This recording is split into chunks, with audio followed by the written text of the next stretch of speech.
किसान साथियों नमस्कार। डीपीएस अनाज स्पेशल चैनल में आपका स्वागत है। किसान भाइयों, धान की खेती कर रहे हैं तो देखिए, सितंबर के महीने में थोड़ा सावधान होने की जरूरत है। हालांकि आपको सावधान तो सचेत तो हमेशा ही रहना चाहिए, क्योंकि कीट का अटैक किसी भी समय हमारी फसलों में हो सकता है, रोग का अटैक हो सकता है। तो हमें डेली या हफ्ते में एक बार जरूर विजिट करना चाहिए, अपनी फसल को देखना चाहिए। लेकिन सितंबर के मंथ में जो हमारा बीपीएच है, यानी कि ब्राउन प्लांट हॉपर, जिसको हमें भूरा फुदका के नाम से भी जानते हैं, इसका आक्रमण ज्यादा देखने को मिलता है। यानी कि ज्यादा अटैक करता है हमारी धान की फसल के अंदर। हालांकि ये कभी भी अटैक कर सकता है आपकी फसल के अंदर, और इसका अटैक अगर हो गया तो ये उत्पादन को लगभग 20 से लेकर के 70% तक कम कर सकता है। यानी कि बहुत ज्यादा उत्पादन में लॉस ये करता है। तो इसलिए आपको सावधान होने की जरूरत है।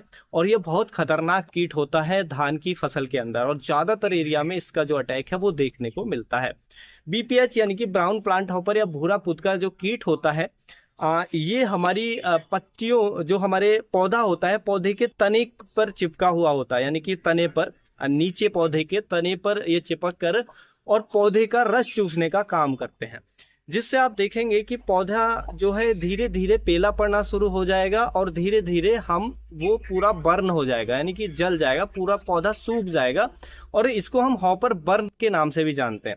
यानी कि जगह जगह से जो आपकी क्रॉप है वो सर्कल में या पेचेज में वो जली हुई नजर आएगी, जैसे कि आप स्क्रीन पर देख रहे हैं।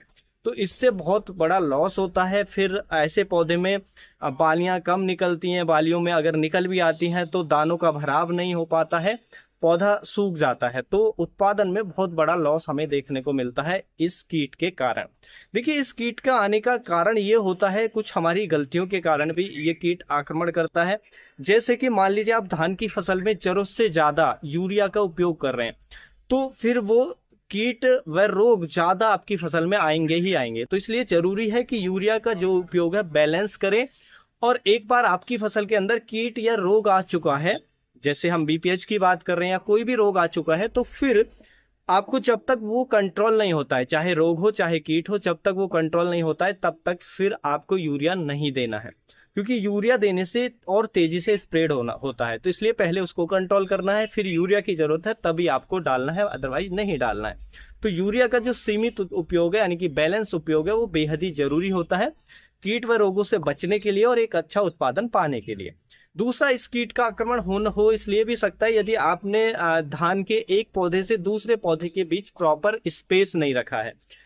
यानी कि आपने ज्यादा पास पास पौधे लगाए हैं, जिससे एरेशन अच्छा आपकी फसल में नहीं है, तो उसकी वजह से भी ये कीट ज्यादा आक्रमण करता है। या लगातार आपके खेत के अंदर पानी भरा हुआ है, उसके कारण भी इसका अटैक हमारी फसल पे ज्यादा देखने को मिलता है। तो हमें इन चीजों का ध्यान रखना चाहिए कि लगातार लंबे समय तक पानी ना भरा रहे। थोड़ा हवा लगना भी जरूरी होता है, एरेशन होना जरूरी होता है। हमें जो डिस्टेंस है पौधे से पौधे की वो प्रॉपर रखनी चाहिए, जिससे एयर सर्कुलेशन अच्छा हो, फसल के अंदर कीट व रोग कम आए। हमें जो नाइट्रोजन का उपयोग है वो एक बैलेंस मात्रा में करना चाहिए। तो देखिए, अगर ये कीट आपको दिख रहा है, आपको देखना कैसे है? देखिए, इसके सिम्टम्स तो बाद में दिखाई देते हैं जब इसका आक्रमण बहुत ज्यादा हो जाता है। तो इसलिए पहले ही अपने पौधे को तने के पास आप चेक करें कि उसमें बीपीएच तो नहीं है। और लेकिन अगर सिम्टम्स ऐसा दिख रहा है तो फिर तो जरूर वहां पे जाके चेक करिए। और ये कीट आपको दिखाई देता है, जैसे स्किन पर देख रहे हैं, रस चूसने वाला खतरनाक कीट होता है, तो फिर आपको इसको तुरंत कंट्रोल करना है। देखिए, हालांकि हमारे किसान भाई बहुत सारे इसके केमिकल का उपयोग करते हैं, लेकिन कुछ केमिकल, जो पुराने केमिकल है, वो इतने ज्यादा इफेक्टिव नहीं है। आपने उपयोग भी किया लेकिन उतने अच्छे से कीट कंट्रोल नहीं होता है, फिर हमारे नुकसान बड़ा देखने को मिलता है। तो इसलिए इसके लिए बेस्ट जो कीटनाशक है बीपीएच ब्राउन प्लांट हॉपर के लिए, भूरा फुदका के लिए, वो मैं आपको इस वीडियो में बताता हूँ।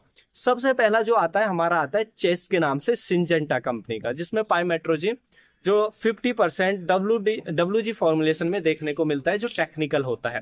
तो ये हमारी फसल के अंदर बीपीएच पे या व्हाइट बैक प्लांट हॉपर जो आता है, या लीफ हॉपर आता है, सब पे ही अच्छा काम करता है। यानी कि किसी भी तरीके का धान की फसल के अंदर फुदका है, भूरा फुदका हो, तो कोई भी हो, अच्छे से कंट्रोल करने का ये काम करेगा। इसकी डोज रखनी होती है 120 ग्राम पर एकड़ के हिसाब से, यानी कि 120 ग्राम इसकी मात्रा को 200 लीटर पानी में मिलाकर आप स्प्रे कर दीजिए तो बहुत अच्छे से कंट्रोल हो जाएगा। देखिए, जब समस्या कीट की ज्यादा होती है तो हमें 2 स्प्रे ले लेना चाहिए। इनिशियल स्टेज है तो एक ही स्प्रे में आपका कंट्रोल हो जाएगा।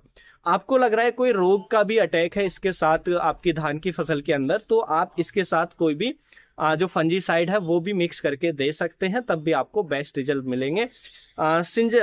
यदि हम बात करें कि कौन सा फफूंदीनाशक, वैसे तो आपकी अगर फसल के अंदर कोई रोग पर्टिकुलर दिख रहा है तो उसके अकॉर्डिंग दे, वरना प्रिवेंटिव में ही लेना चाहते हैं तो अमिस्टार टॉप अच्छा आता है, अच्छे से काम करता है प्रिवेंटिव में, क्यूरेटिव में, आप वो यूज कर सकते हैं इसके साथ मिक्स करके, तो रोग भी आपकी फसल में फिर नहीं आएगा और कीट भी अच्छे से कंट्रोल हो जाएगा। उसके बाद आता है दूसरा टेक्निकल, वो आता है डायनोटेफ्यूरॉन के नाम से, जो 20% हमें देखने को मिलता है। ये भी काफी इफेक्टिवली इन कीटों को कंट्रोल करता है। ये हमें देखिए ओसिन के नाम से मिल जाएगा या आपको टोकन के नाम से मिल जाएगा, तो ब्रांड कोई भी ले सकते हैं, हमें केवल डायनोटेफ्यूरॉन 20% होना चाहिए उसके अंदर। तो ये भी बहुत इफेक्टिवली कंट्रोल करता है, ये भी अच्छा काम करता है, तो आप इसका भी यूज कर सकते हैं।